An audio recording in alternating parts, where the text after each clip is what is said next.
So it's Sunday, March 8th. Hopefully I got the month right this time.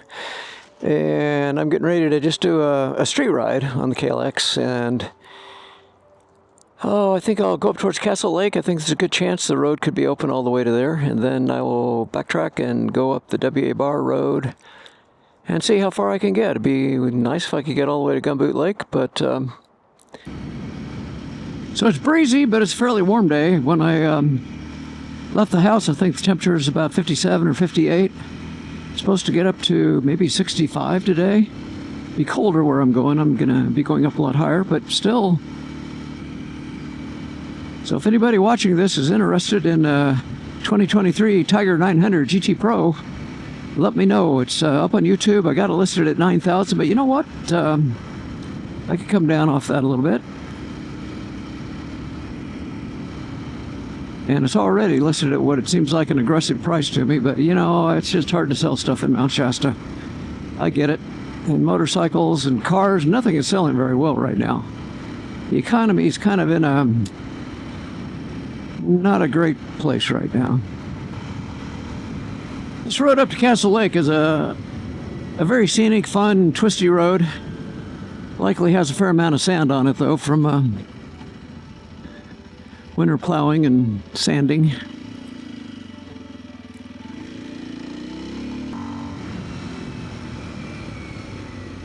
Turn left there to go to Fairy Falls.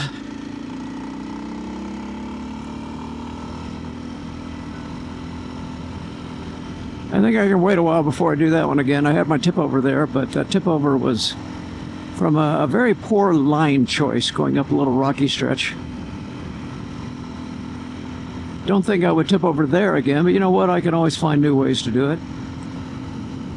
Now today is going to be a pure road ride, just pavement all the way until I can't go any further because of snow or whatever. And the downside of that is I typically don't stand up much unless I just do it anyway. And the seat is uncomfortable if you just sit on it for any length of time. So if you were going to get a klx230s and really wanted to do more street riding with it and longer rides, you know, I would recommend looking into a seat concept seat, or, you know, there's a lot of other people who make seats, Corbin and I think Sargent, I forget all the different ones that do, but on the other hand, keep the ride short. That also solves the problem.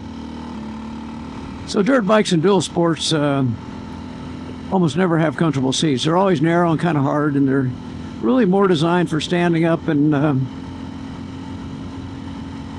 kind of doing aggressive dirt riding than they are for just sitting and cruising along.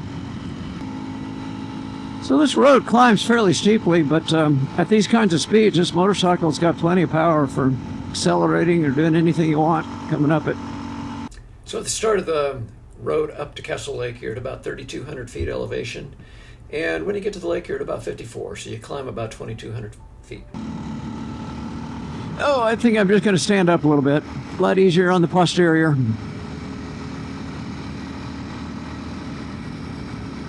I think it always looks a little bit strange when cars go by and see you doing this. They wonder, what is with that guy?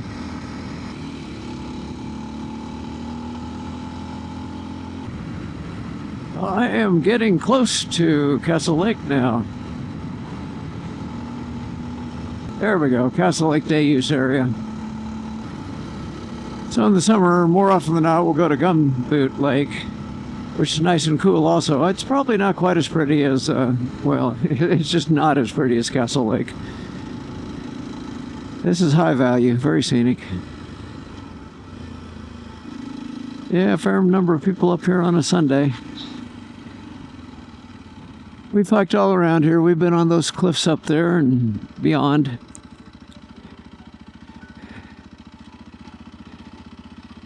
And lake is right in there. There's a glimpse of it.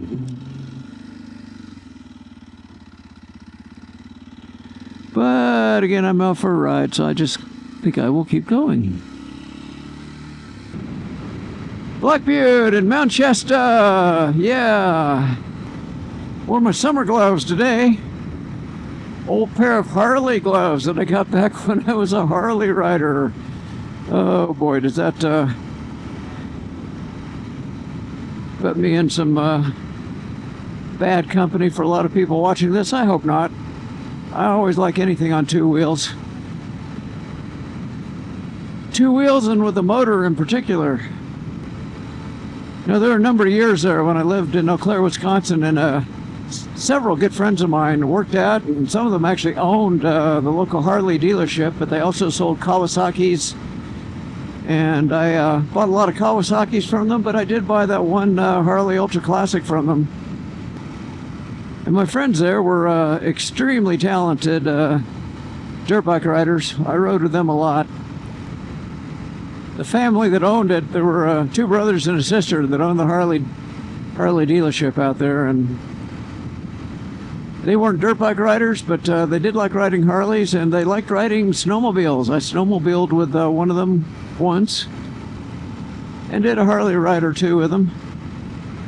Time to stand up again. Woo! I think next time I do a ride like this, I'll put on some padded bicycle shorts. I know that helps a lot.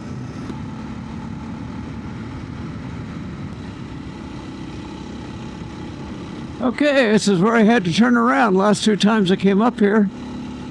So now, how far will I make it? I might get all the way to the lake. I always get optimistic. But I don't know. It's warming up a lot, so I know there's a lot of melting, but...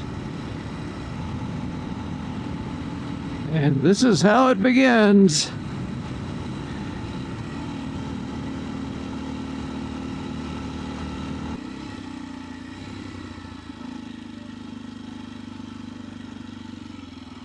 A little icy, melting a little bit, which helps on the traction.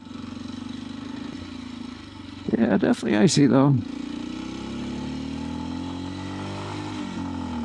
I don't think I'm gonna make it. I think the next spot up here could be my turnaround, but I don't know. I don't know. Could be a track through it.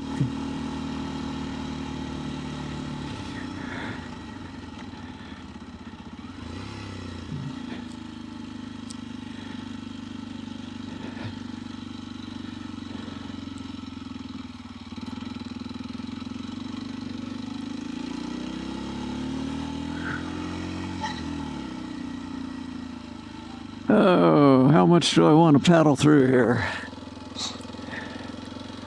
I guess I'm still willing to do a little more.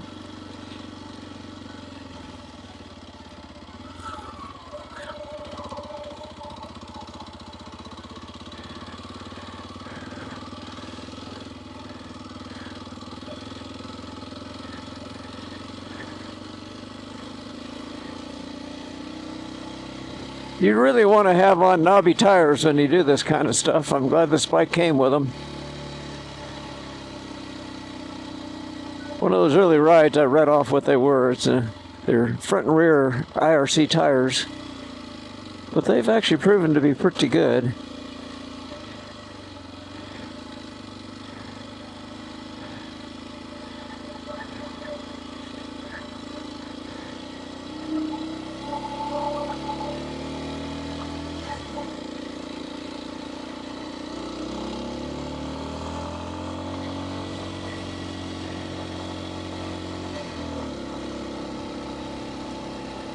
Okay. This is the end of it. Hello. That's too much for me. Hi there. How you doing? How are you?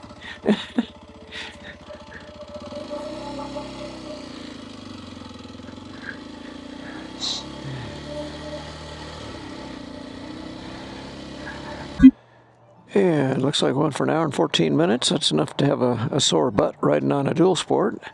That's where maybe some bike shorts or I'm not going to put a saddleman seat or anything on here, but and so that's 52. So I made just a little bit past 5,200 feet. So that's kind of where most of the places I'm going is hitting snow. Sometimes a little higher, but... Oh, and at some point I'll have to take out the Tiger and ride it again.